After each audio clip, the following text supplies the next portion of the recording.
윤치영입니다. 박수 보내주실 거죠? 네, 요즘은 관심사는 제가 몸을 만드는 게 아니라 건강을 만드는 쪽에 있기 때문에 변했는데요. 홀쭉해졌는데 이 말이 참 좋습니다. 네, 우리 김의원님도 지금 아주 열심히 몸을 만들고 계시죠. 몸이 만들어지면 정신도 변하거든요. 외적 변화가 내적 변화를 가져오고요. 내적 변화가 외적 변화를 가져오는데 여러분들의 가치는 어디에 있습니까? 사람의 직업은 귀천이 없다고 하고요. 사람도 귀천이 없다고 하지만 저는 그렇게 생각하지 않습니다. 직업에도 반드시 귀천이 있고요. 또 사람에도 귀천이 있습니다. 사람에게는 뭔가 그 가치의 기준이 될까요? 어떤 철학을 갖고 있는가? 어떤 기준으로 살고 있는가? 이런 것입니다. 오늘 여러분들 제가 이렇게 말씀드린 이유는 여러분들의 삶의 철학, 좌우명은 무엇인가? 라는 질문을 던져드리고 싶어요. 인생에 정답이 없다고 다 얘기하지만 그럼 정답이 없다면 아무렇게나 사는 것인가요? 그냥 인생은 열심히 사는 겁니다. 열심히 사는 것만으로 되나요? 요즘은 열심히 사는 거 가지고 안 됩니다. 어떻게 사니까 잘 살아야 됩니다. 잘 사는 것은 어떻게 사는 것일까요? 인생에 정답은 없지만 원리는 있다. 제가 골프를 아직 잘하지 못합니다. 네, 12언더파 치시는 혼장님 앞에서 골프 얘기하면 공자 앞에서 문자를 쓰는 격이긴 하지만 골프의 원칙은 있습니다. 네, 볼 보고 힘 빼고 친다는 것입니다. 근데 그보다 더 중요한 게 하나가 뭐냐면 원통 안에서 몸을 꼬았다 푸는 것이 골프의 원리입니다.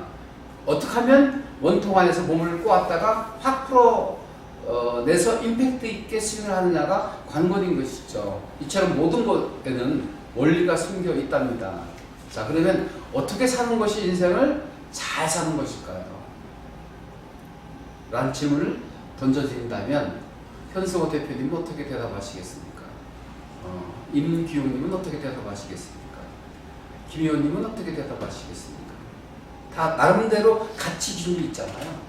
인생은 어떻게 사는 것이 잘 사는 것일까요?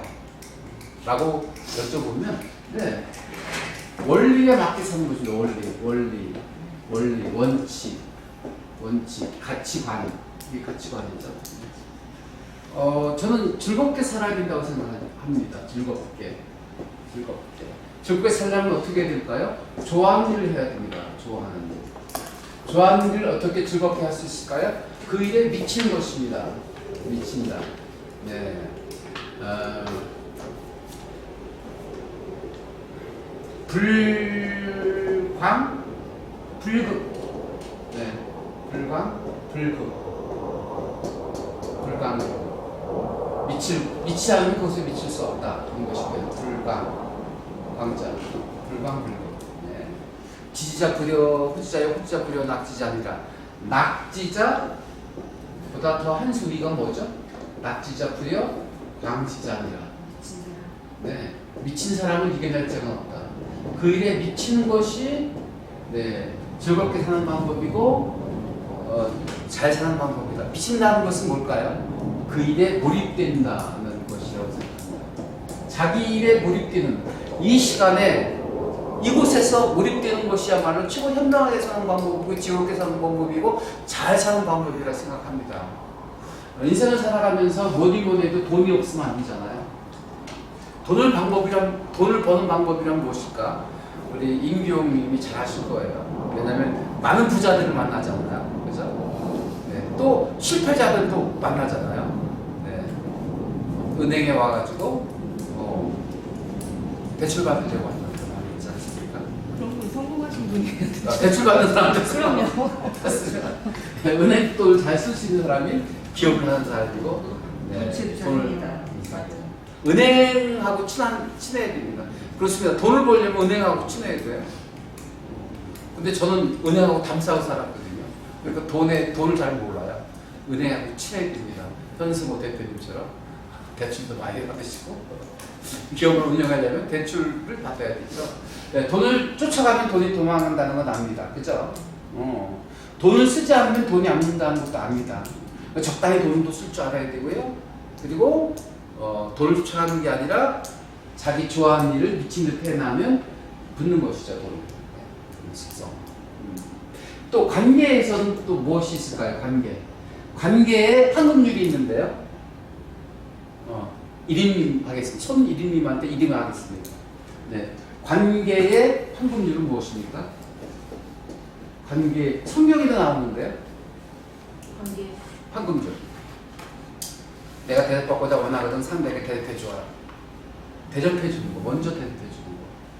며칠 전에 제가 부자 곰탕집에서 맛있게 점심을 먹었는데 제가 대접을 하려고 하는데 기도원님이 대접을 해주시더라고요.